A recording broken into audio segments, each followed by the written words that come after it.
Today I'm speaking with Dez from DevilDriver ahead of the Australian co-headline tour with Cradle of Filth. This is 2 decades of chaos, groove, theatre and absolute live destruction coming back around to show us how it's done. Dez has lived through Coal Chamber, built DevilDriver from the ground up, and also speaks about mental health through his personal Positive Thoughts project. So this isn't just about riffs and tours, this is about what survives the noise and what actually changes when the amps turn off. Let's get into it. Dez, how are you, mate? I'm doing good, man. Thank you so much for having me. I appreciate it. Oh, anytime. Thank you so much. I really appreciate your time. And not just that, just the fact that coming out to Australia again, it means a huge amount to us to get to see you guys again. And not just that, with new music landing while you guys are here. So this is huge. How are you feeling about the whole run coming up? Oh, I feel killer, man. I mean, there's a few places in the world that I love to go. Australia's one. One of my best mates is actually the promoter, AJ, one of my closest friends in the world, Yeah, bringing us down. I love him dearly. And when I come down to Oz, like I live in California, right? So I surf and I skate. So when I come down there, I feel that same vibe. It's almost like taking a 20-hour plane flight to home. And it's a place that has helped me build my career as well, because I believe when we launched Beast out there, we were out there for Soundwave at the time. yeah, We charted so high, we knocked Kanye West down a bit on the charts. yeah. So it felt good to me. Normally we release in May, which is my birthday, because that's kind of a lucky charm. But since we're coming down, I said, move it to July. That way Australia can get it first. Australia can get the songs that we're not going to play anywhere else besides with you guys as well. And then coming down with Cradle of Filth is obviously the capper. Yeah. And look, we've been like a really early adopter of everything you've really done. Like with the Coal Chamber Yeah, stuff, we picked up on that really early. true. And then with like DevilDriver as well. So yeah, it's going to be amazing. We cannot wait for that.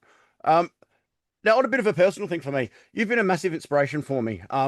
Back in early 2020, um, I was really deep into your personal positive thoughts with Des on Instagram. Yeah. Okay. Something that I was really following. I have some pretty massive mental health issues myself. Okay. I'm But sorry to hear that. look, it's just part of life, and that's acceptance is a big part of that, I think, for me. But Of look, course. there were 2 words that you said that have stuck with me, and they were dreams and aspirations. Um, Yeah. and that whole thing, and like when you were speaking about that, this was February 2020. We didn't know what was about to happen, and you didn't know what was in store with your life coming up. Right. But Right. during that whole COVID period, for me personally, I was able to. I built a studio. I taught myself how to like produce music.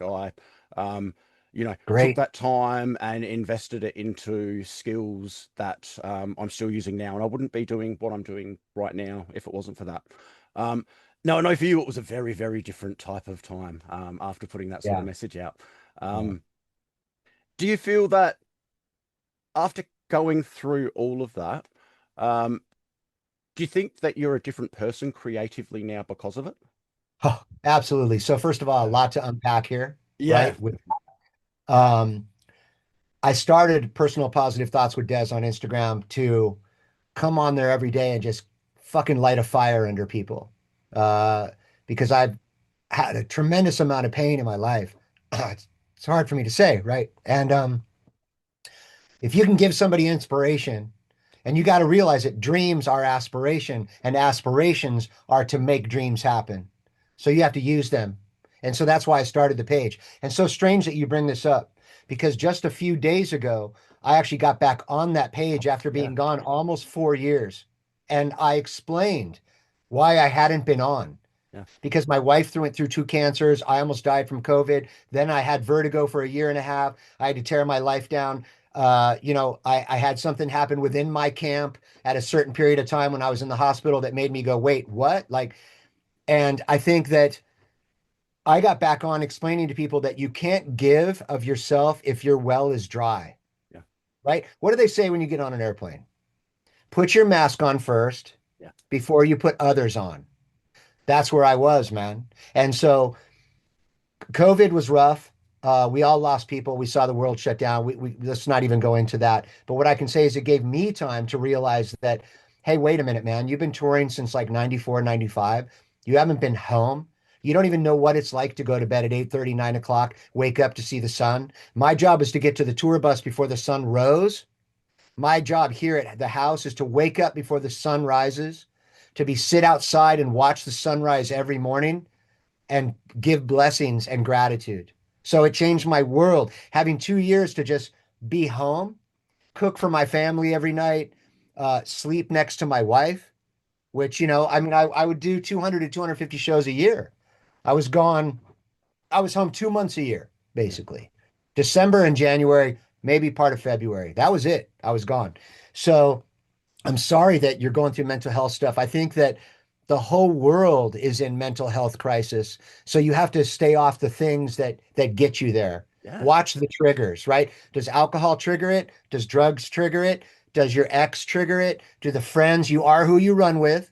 Are your friends triggering it? Are you watching the news and you're getting triggered? Are you scrolling on Instagram 4 hours a day? Like, check your phone and actually see how fucking long you are on there. Yes. Yeah. Like, why don't you limit your time? Go walk your dog, right?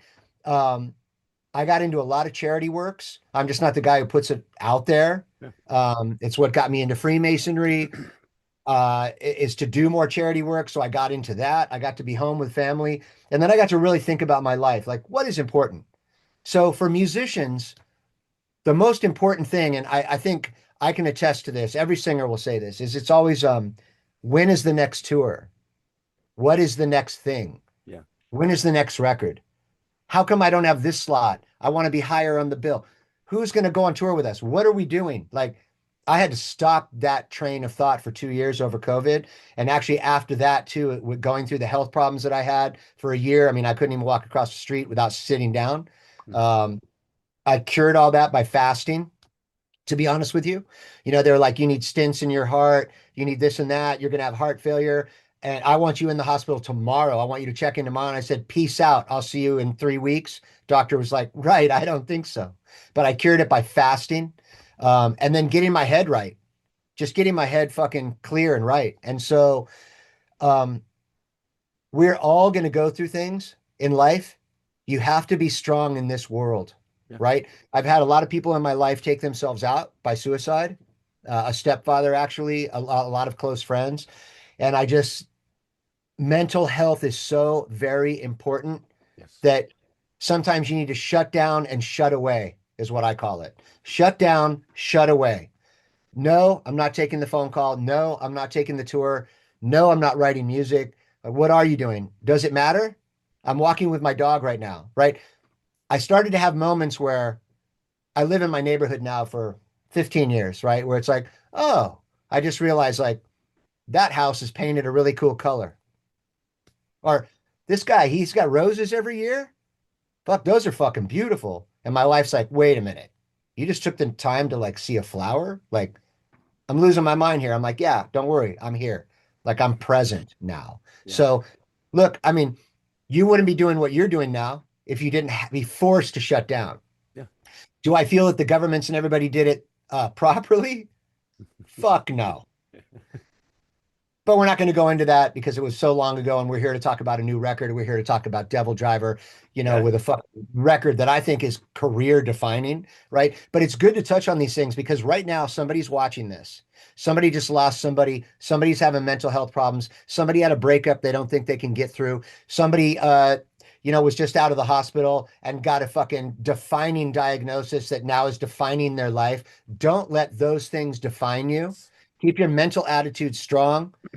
I always say, put your fucking big boy pants on. And if you're a woman, put your big girl pants on and get the fuck up. Right. Yeah. It's the only way to go through this life, man. Really. Yeah. So, I love that. I love that. And I think you're going to get, I mean, let's use that as a segue, right? It's perfect. I think you're going to get a lot of that out of Strike and Kill. Yeah. Right. It's by definition, even the title Strike and Kill is exactly what the fuck I mean. Get up, strike, and do it.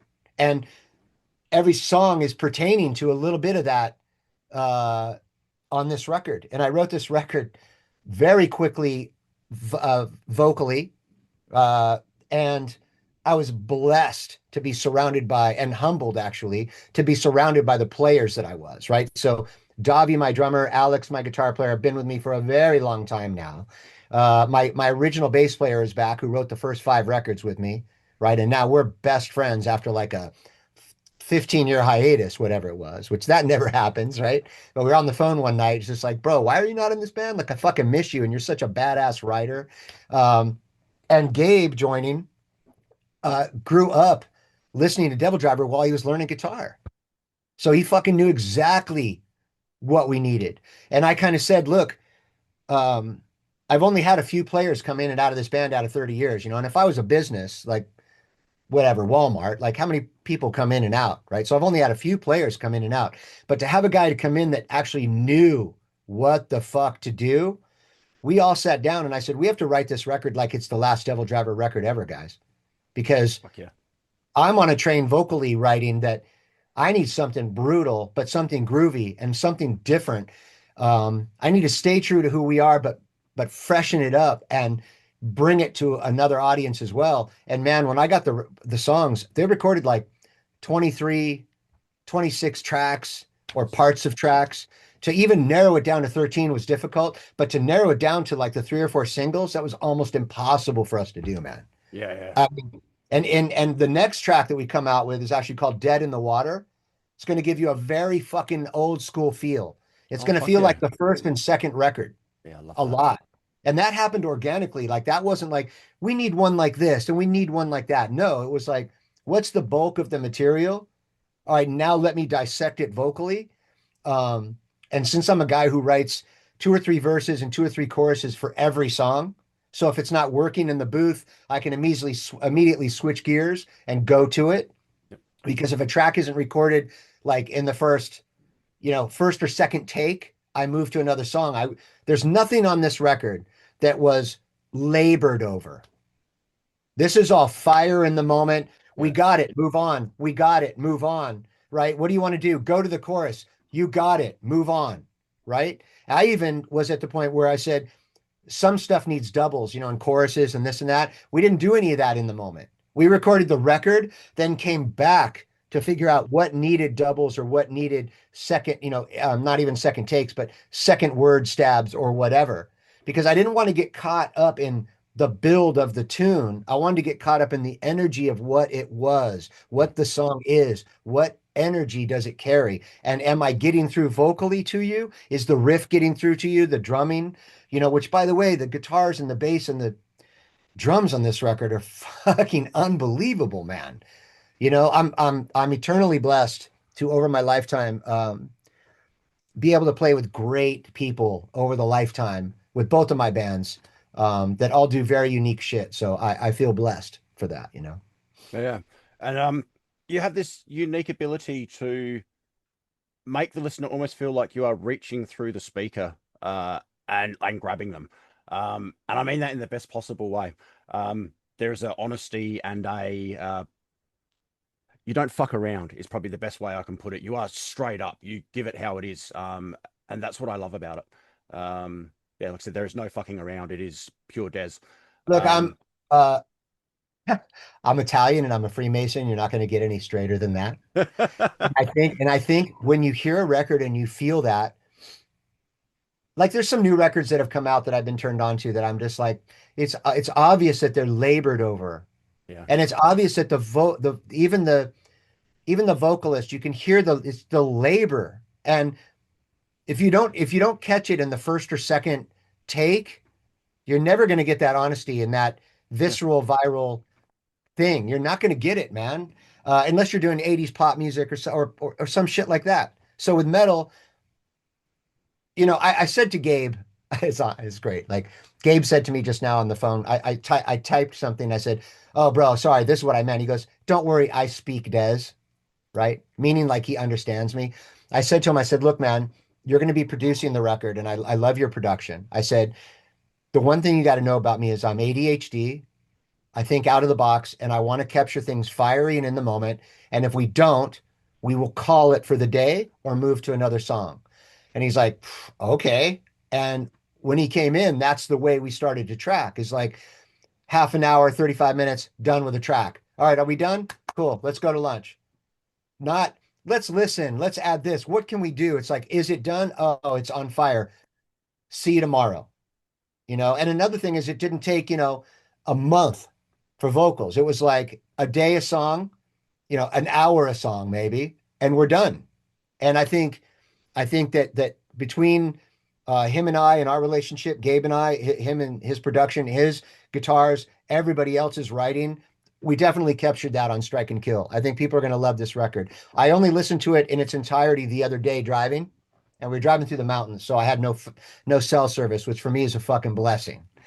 And I said down stage, I put on the record, and she's like, "Oh, Devil Driver," and I said, "Yeah, put it on." And when it got done, it's like 40 minutes long or something like this. And I said, is that it? And she goes, yeah. I go, it feels like it should be more. And she goes, honey, we put 13 tracks on the record. I go, it feels like we should have put more of the tracks on because we had more. And she goes, that's a good thing. And what I realized is that's a good thing. Because you're not going to get track 3 and go, skip to 6. Track 8, skip to 10, And I'm saying this in every interview I'm doing. You're my, I think, third interview right now. And it's one of the things that impressed me about the writers that I have is that I was not sick of hearing what they were doing. Like everything. I think the guitars are on par to actually beat my first couple records. And I've never said that in an interview. Go ahead and go back over time. I've never said that. I've never said, yeah, this new record, it kills my first records. No. But this record, I would put it up against the first things that we've ever done, which is of course, uh, hard to fucking do, you know? Yeah. So, yeah. And like you're probably very much like me. There is such an importance. When I look back on bands, I don't think of great songs. I think of great albums. Yes. And an Yeah. album that I can put on start to finish and, stick There my you headphones go. on and absorb it. There That's what you it's all go. about. That's what music is. I love that. There you go. Yeah, so And I if a can't band wait is, to, and if a band is, doesn't bring that to you, then if they're around for a while, you go to the greatest hits, right? yeah.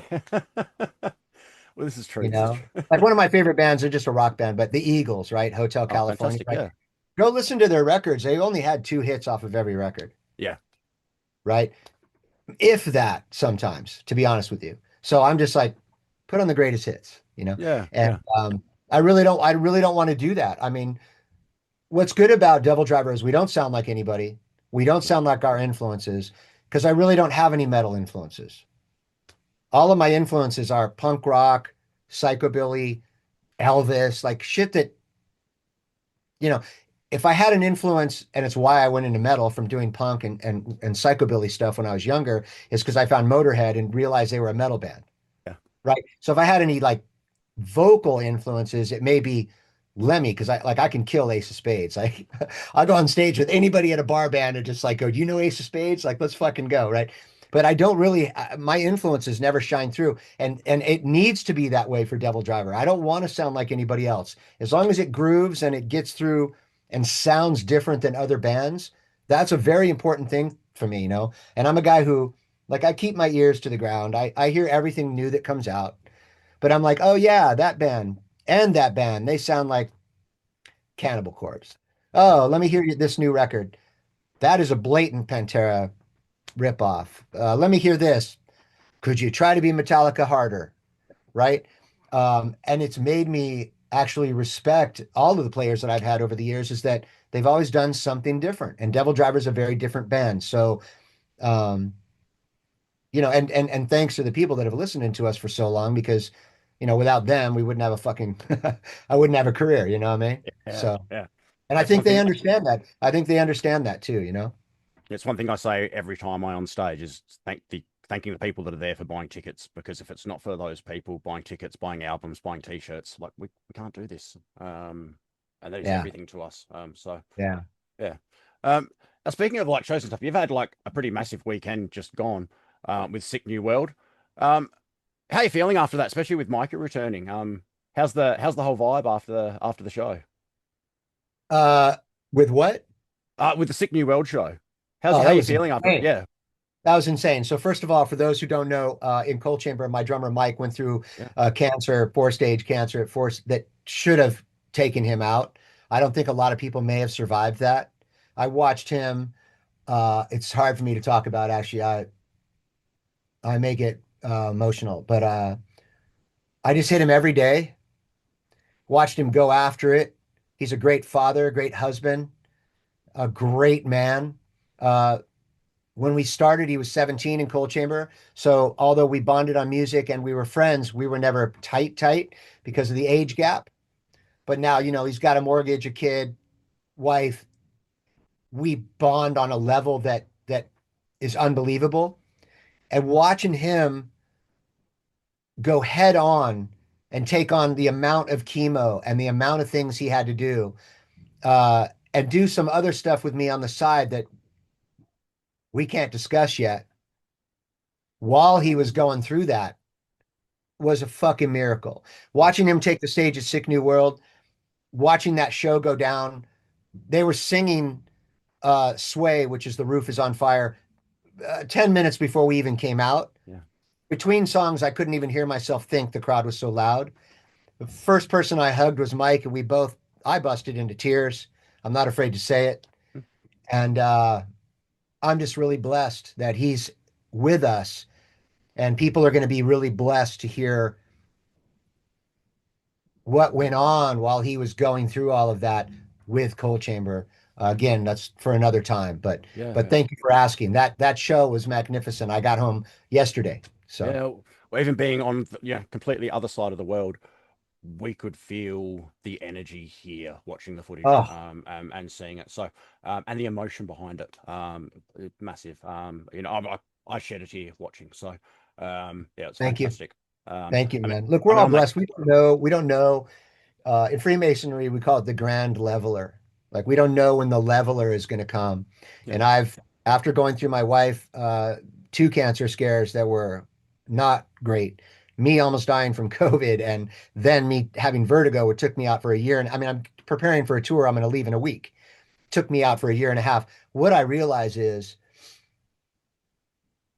try to be so in the moment that if in the next moment you're not here, you sucked it all up entirely. And yes, so that's my analogy for that, right? And surely, I'm very thankful for Sick New World. Sick New World is what got Cold Chamber back together again. yeah, They that's asked awesome. us to come, we did it. And now it was like, just it was on fire this time. It was unbelievable. And then to come home and be like, cool, here we go. We got DevilDriver interviews. As soon as I'm done here, I got two more. I'm going in my booth, which is right here behind me. And I've got DevilDriver queued up, and I'm going to do the new songs and do the set list, which is incredible. I leave it to those guys. I told my guys, you script the record, tell me what songs you want on it and in what order. I'm saying nothing. You guys drop the set list. I don't even know what you're going to pull from. And when I saw the set list, I was like, oh, that song, haven't done that in 10 years. That song, haven't done that in 8 years, 10 years, 12 years. So it's cool to give people the ability to lead you. And if there's one good quality about me is that I can do that. I'm a leader myself. I'm an alpha myself, but you have to learn to switch that off, give people the key, and allow them to drive the car, which I've Yeah, done completely with this record, right? Even in the production of it, Gabe would say, can you hit that hard? Can you hit that easier? Can you do melody behind this? Yeah, sure. Let's try. Let's try. Nothing was out of the box. We tried it all. And when we were done, I was so pleased with the fact that I had been like, here's the keys. You go drive it. So you got to learn to do that in life. Yeah. 100%, 100%. Yeah. Des, thank you so much. I really appreciate your time. I always finish up with just a couple of very quick fire questions. Just kind of just Oh, off the top of your head. A little fire bit it of up. fun. Yeah. Yeah. What was the first album you ever bought? Kiss Alive. Fuck I yes, had that Kiss, is. I had Kiss posters all over my house. I love that. Um, Last song that you played on repeat. Red Right Hand by Nick Cave. Fantastic song and I amazing mean, like, I can't get Aussie enough artist of as well. him. Yeah. See what I mean? That's what I'm talking about. My influences. Like, you know what I mean? Like, you're not going to hear me say a metal influence. Like, Yeah, it's, like straight away. I'm going to put Nick the Stripper on. As soon as uh, I drop I, this, like yeah, immediately, Nick that's Cave on is now. like, he's a hero. I've never met him. I've met all of my heroes, including Kiss. And I've never met him, and I'm dying to do so, to be honest Oh, with you. It will happen. Yeah, I'm a big believer in putting Yeah. So things out Nick, there if in the you see world. this, And come out to the show. I'm going to be in Oz. yeah, fantastic. Yeah. What's one thing that you've gotten better at over time? Listening. Yes. Do you have a song that still gives you goosebumps?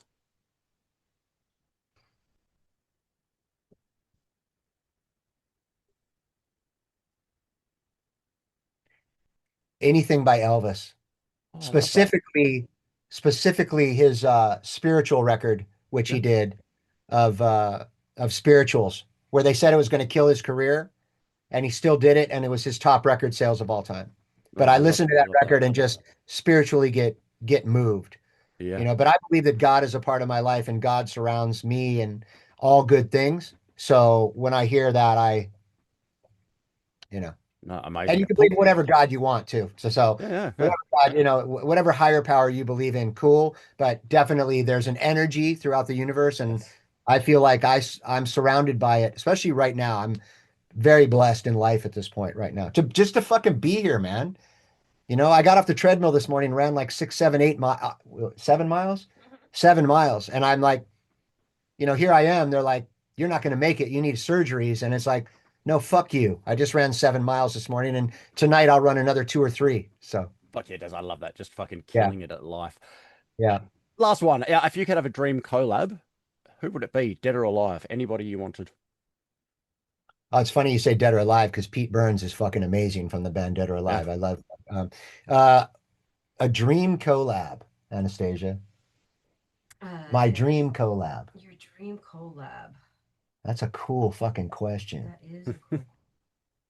I've never been asked that. Hmm. Fucking dream collab.